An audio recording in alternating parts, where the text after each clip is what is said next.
folks. Welcome back. Here I am. I hope you're doing well. I don't usually show my face, but the book I'm reading tonight does not have any pictures, so you're stuck with me. Let's light a bee match. Thank you so much for being here. Look at that side. I really appreciate you being here and liking and subscribing. Here we go. Tonight, instead of reading a children's picture book, I'm gonna breathe first of all. I'm gonna read a book to you. We'll start a book that I read every year. Let's blow this out. Let's blow this bad boy out.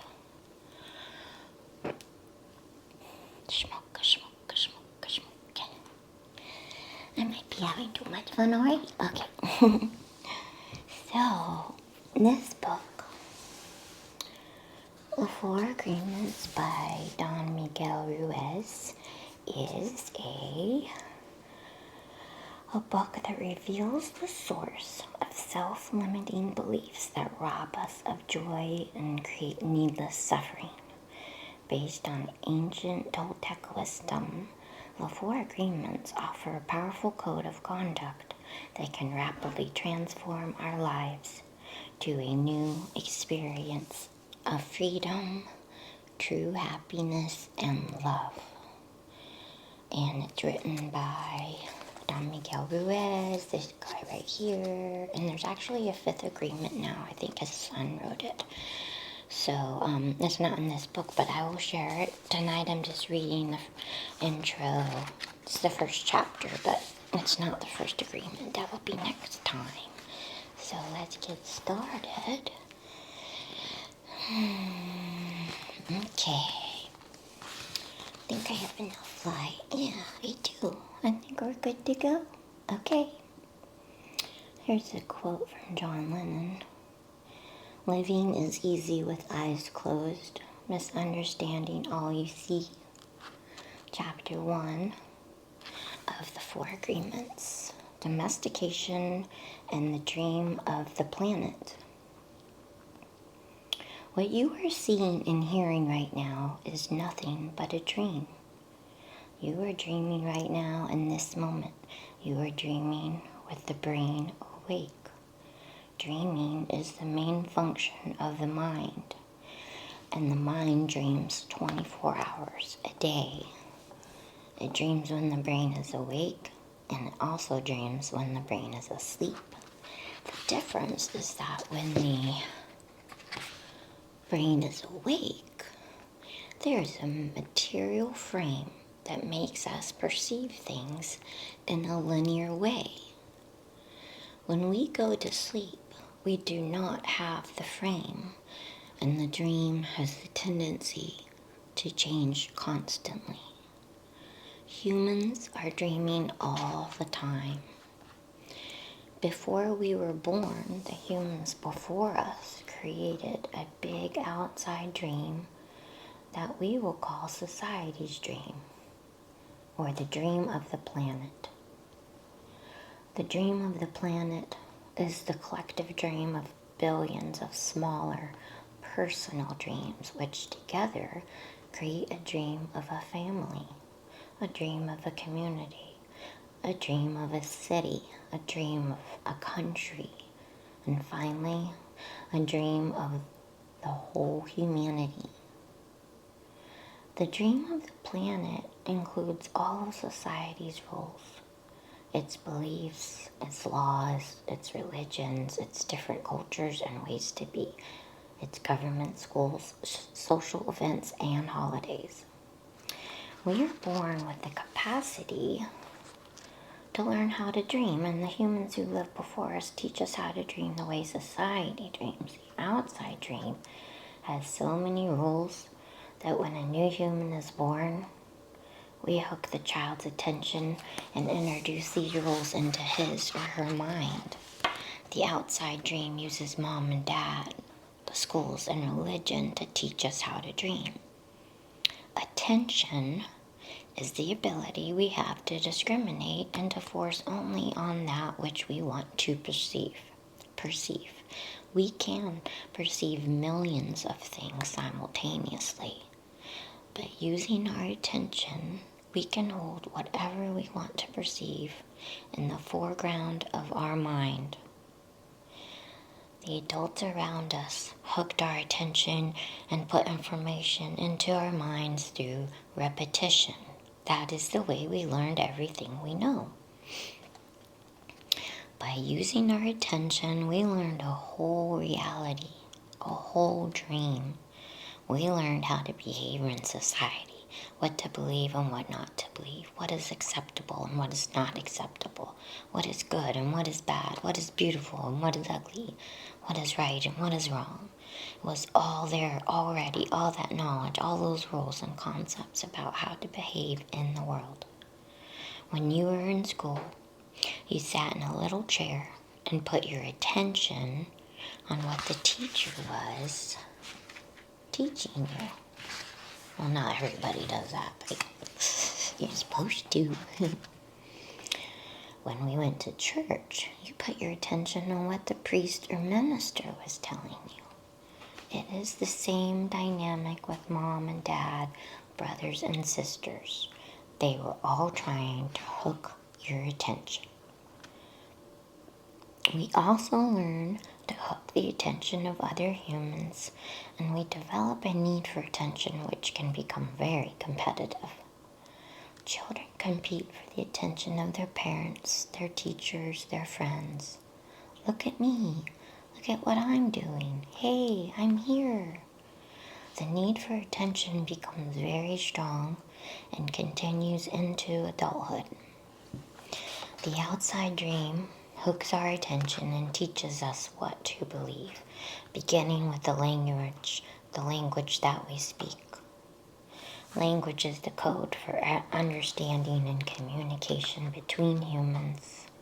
Every letter, every word in each language is an agreement. We call this a page in a book.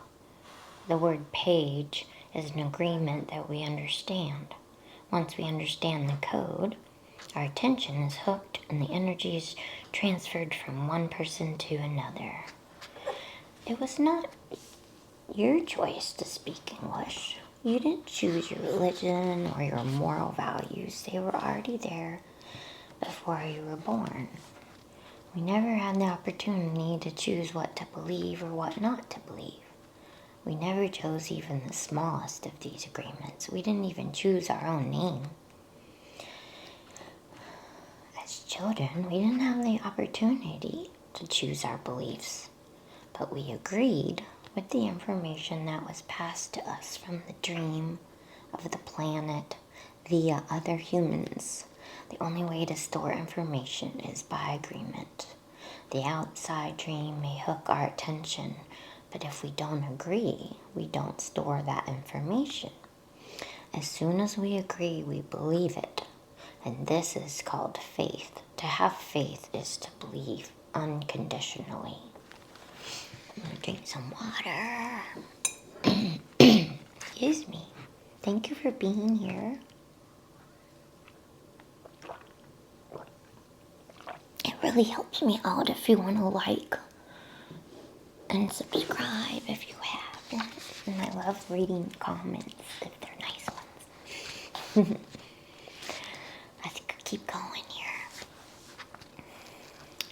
That's how we learn as children. Children believe everything adults say. We agree with them, and our faith is so strong that the belief system controls our whole dream of life. We didn't choose these beliefs, and we may have rebelled against them, but we were not strong enough to win the rebellion. The result is surrender to the beliefs with our agreement. I call this process the domestication of humans. And through this domestication, we learn how to live and how to dream. In human domestication, The information from the outside dream is conveyed to the inside dream, creating our whole belief system. First, the child is taught the names of things: mom, dad, milk, bottle. Day by day, at home, at school, at church, and from television, we are told how to live, what kind of behavior is acceptable. The outside dream teaches us how to be a human. We have a whole concept of what a woman is and what a man is. And we also learn to judge. We judge ourselves, judge other people, judge the neighbors. Children are domesticated the same way that we domesticate a dog, a cat, or any other animal. In order to teach a dog, we punish the dog and we give it rewards. We train our children whom we love so much the same way that we train any domesticated animal, with a system of punishment and reward. I think a lot of parents are doing things differently these days. We are told, you're a good boy or you're a good girl when we do what mom and dad want us to do. When we don't, we are a bad girl or a bad boy.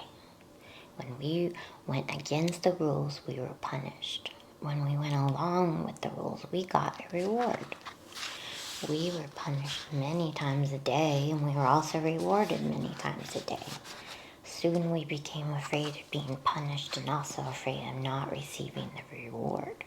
The reward is the attention that we got from our parents or from other people like siblings, teachers, and friends. We soon develop a need to hook other people's attention in order to get the reward.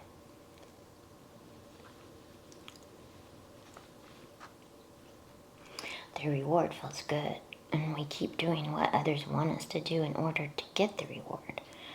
With that fear of being punished and that fear of not getting the reward, we start pretending to be what we are not, just to please others, just to be good enough for someone else.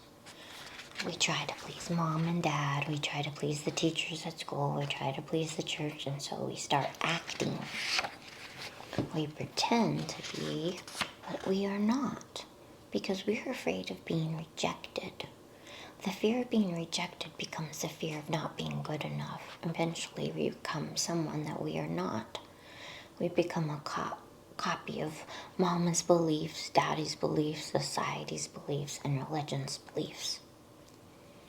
All our normal tendencies are lost in the process of domestication.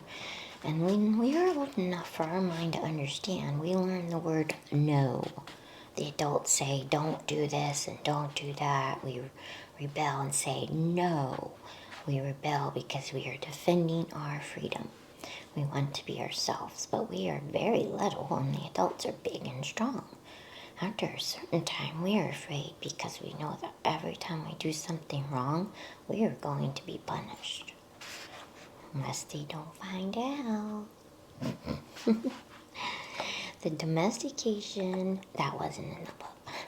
The domestication is so strong that at a certain point in our lives, we no longer need anyone to domesticate us. We don't need mom or dad, the school or the church to domesticate us. We are so well trained that we are our own domesticator. We are an auto-domesticated animal.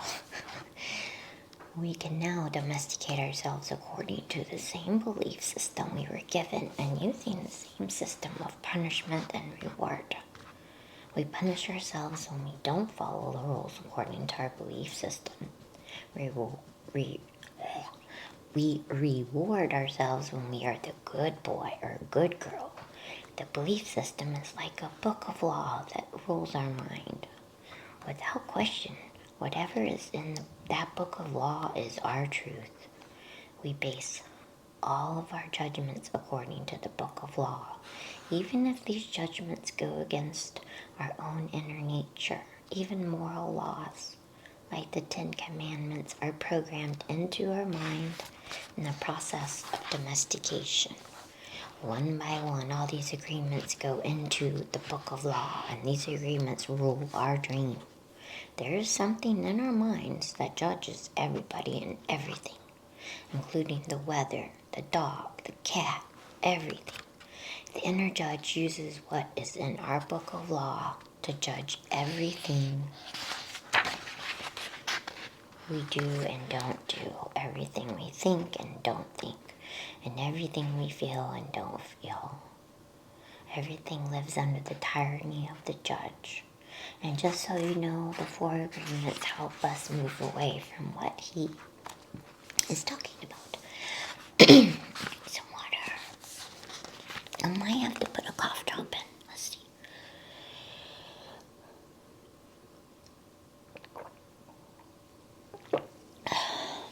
I think I'll put a cough drop in just to be safe.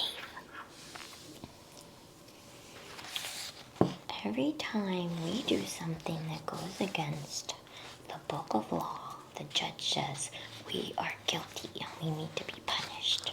We should be ashamed. This happens many times a day, day after day, for all the years of our lives. Let me open this little cough drop.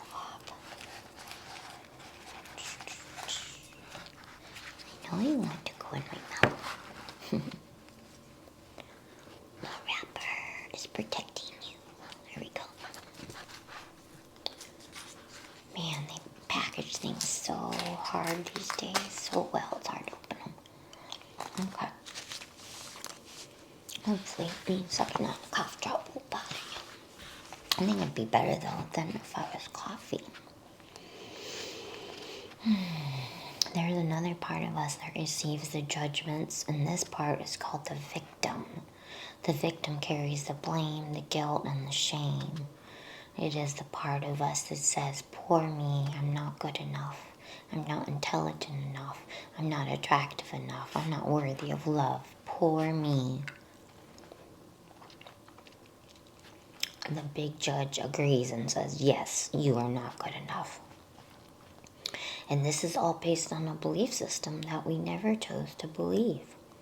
These beliefs are so strong that even years later, when we are exposed to new concepts and try to make our own decisions, we find that these beliefs still control our lives.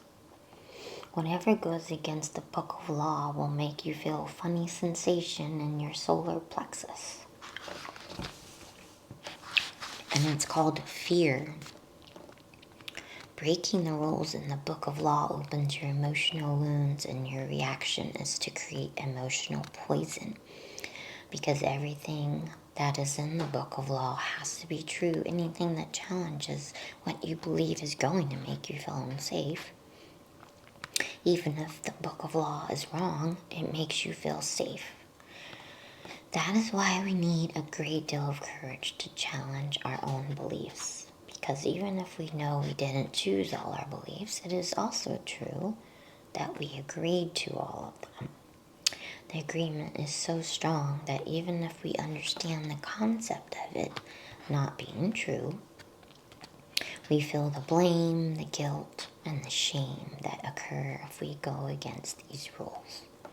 Just as the government has a book of laws that rule the society's dream, well, we used to anyway, our belief system is the book of laws that rules our personal dream. All these laws exist in our mind. We believe them, and the judge inside us bases everything on these rules. The judge decrees, and the victim suffers the guilt and punishment. But who says there is justice in this dream? True justice is paying only once for each mistake. True injustice is paying more than once for each mistake. Never thought of it like that. Well, I probably did last time I read this book, but how many times do we pay for one mistake? The answer is thousands of times. The human is the only animal on earth that pays 1,000 times for the same mistake. Man, I can relate to that.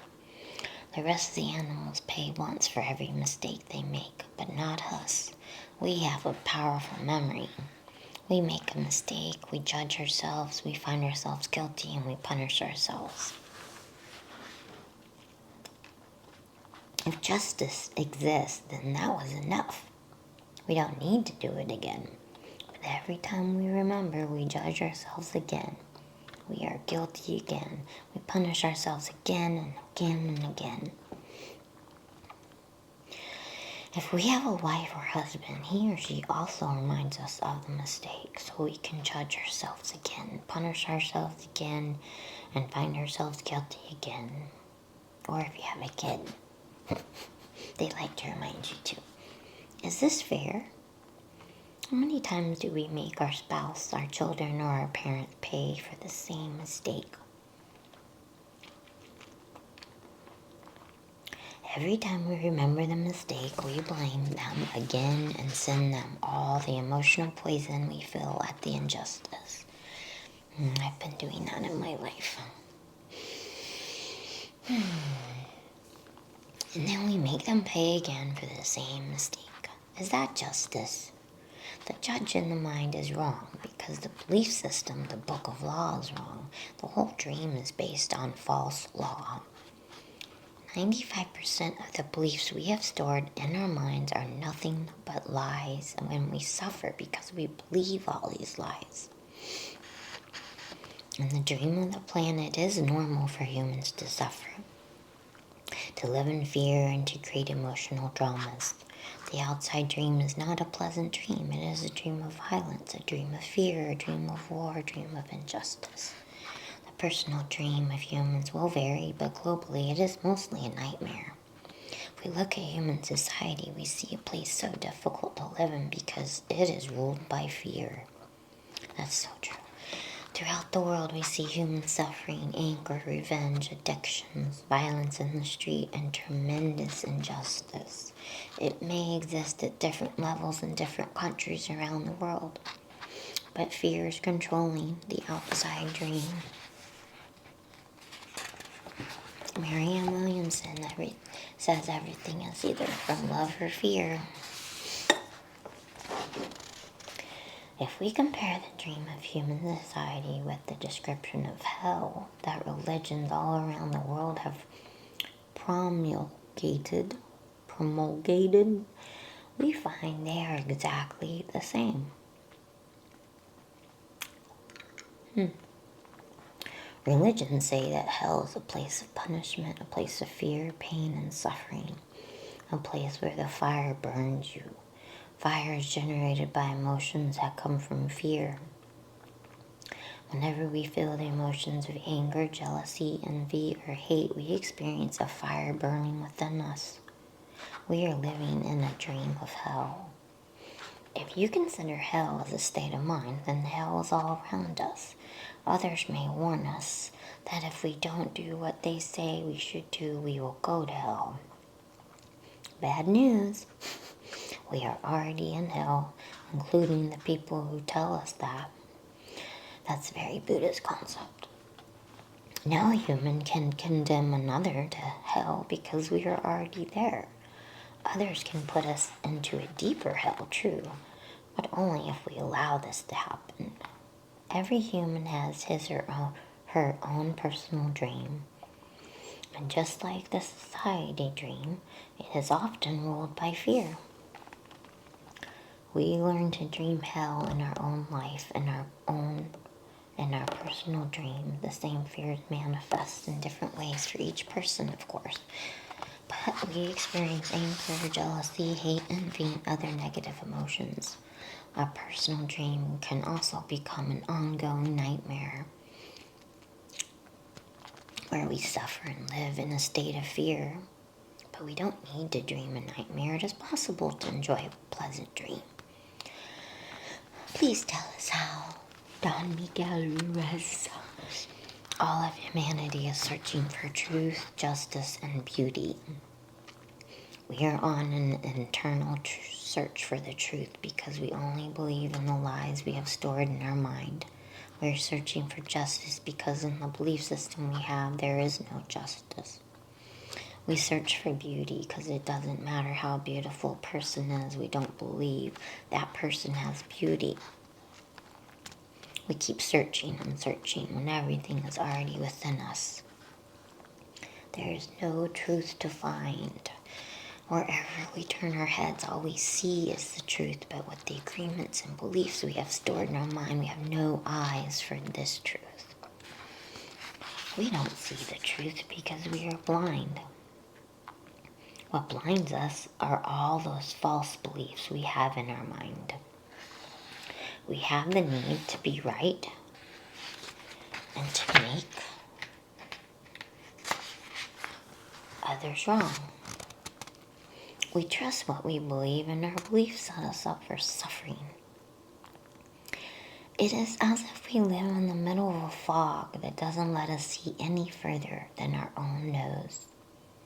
We live in a fog that is not even real. This fog is a dream.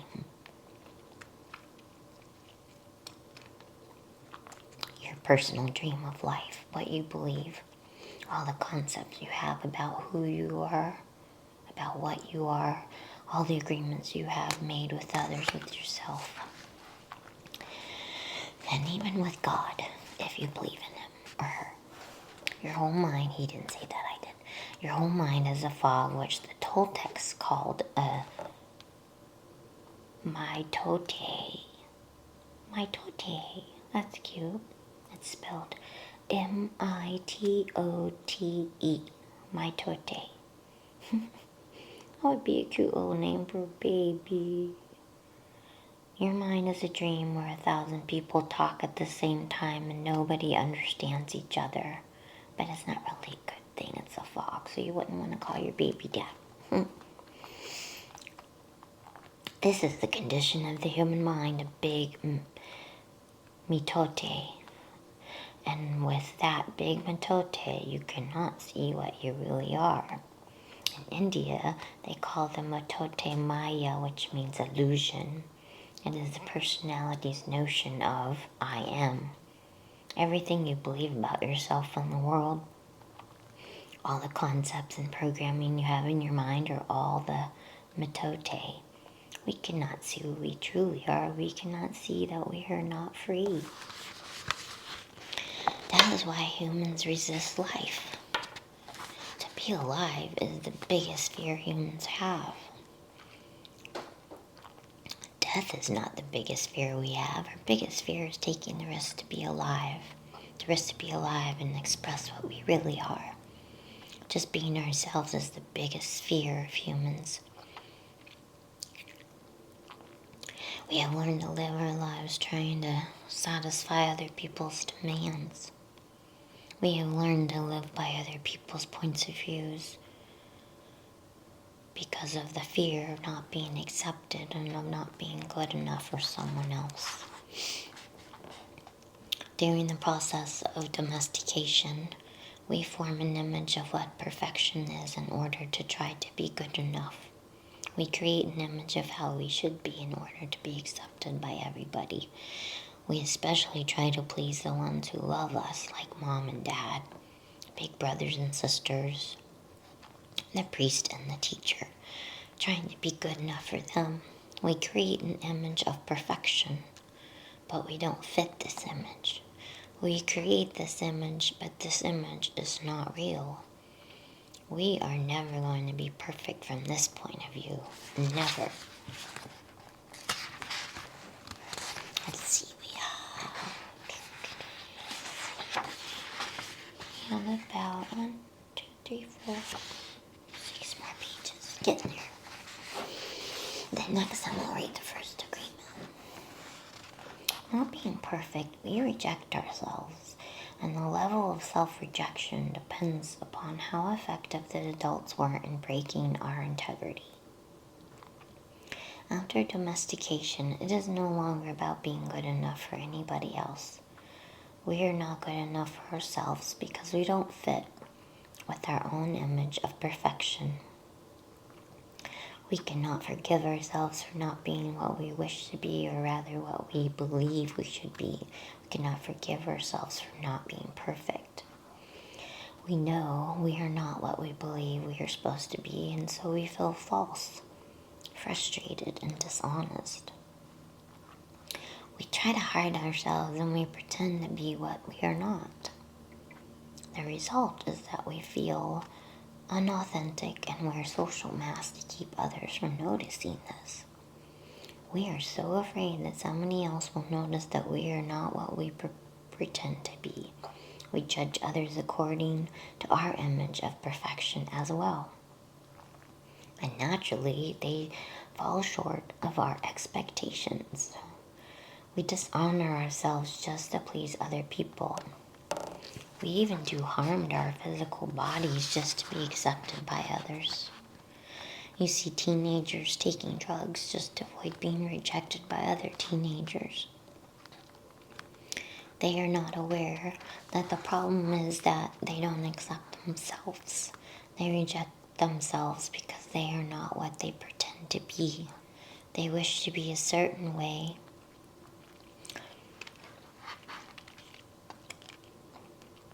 but they are not. And for this, they carry shame and guilt. Humans punish themselves endlessly for not being what they believe they should be. They become very self-abusive and they use other people to abuse themselves as well. But nobody abuses us more than we abuse ourselves, and it is the judge, the victim, and the belief system that make us do this.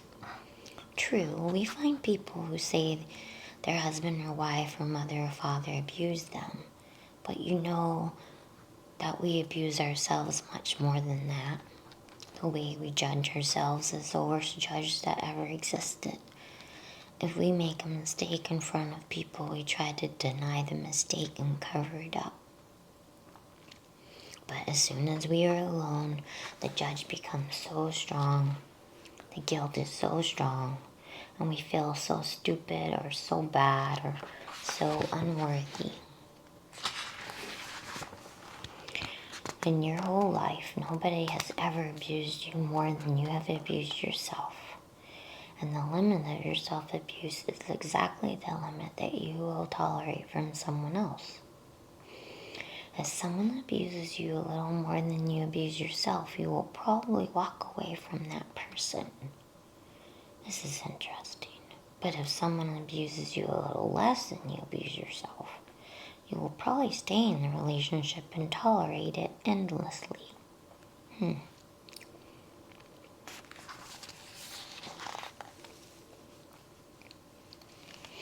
If you abuse yourself very badly, and you can even tolerate someone who beats you up, humiliates you, and treats you like dirt, why? Because in your belief system you say, I deserve it. This person is doing me a favor by being with me. I'm not worthy of love and respect. I'm not good enough. We have the need to be accepted and to be loved by others, but we cannot accept and love ourselves. The more self-love we have, the less we will experience self-abuse. Self-abuse comes from self-rejection, and self-rejection comes from having an image of what it means to be perfect and never measuring up to that ideal. Our image of perfection is the reason we reject ourselves. It is why we don't accept ourselves the way we are, and why we don't accept others the way they are. Prelude to a new dream. There are thousands of agreements you have made with yourself, with other people, and with your dream of life, with God, with society, with your partners, your parents, with your spouse. Well, you might have more than one partner. With your parents, with your spouse, with your children. But the most important agreements are the ones you made with yourself. In these agreements, you tell yourself who you are, what you feel, what you believe, and how to behave. The result is what you call your personality. In these agreements, you say, this is what I am, this is what I believe. I can do certain things, and some things I cannot do. This is reality. That is fantasy. This is possible. That is impossible. One single agreement is not such a problem, But we have so many agreements that make us suffer, that make us fail in life. If you want to live a life of joy and fulfillment, you have to find the courage to break those agreements that are fear-based and claim your personal power. The agreements that come from fear require us to expend a lot of energy. But the agreements that come from love help us to conserve energy and even gain extra energy. Each of us is born with a certain amount of personal power that we rebuild every day after we rest. Unfortunately, we spend all our personal power first to create all these agreements and then to keep these agreements. Our personal power is dissipated by all the agreements we have created, and the result is that we feel powerless. We have just enough power to survive each day because most of it is used to keep the agreements that trap us in the dream of the planet. How can we change the entire dream of our life when we have no power to change even the smallest agreement? If we can see it is our agreements that rule our own life, and we don't like the dream of our life, we need to change the agreements. When we are finally ready to change our agreements, there are 4 very powerful agreements. Now there's 5 that will help us to break those agreements that come from fear and deplete our energy. Each time you break an agreement, all the power used to create it returns to you. Each time you break an agreement.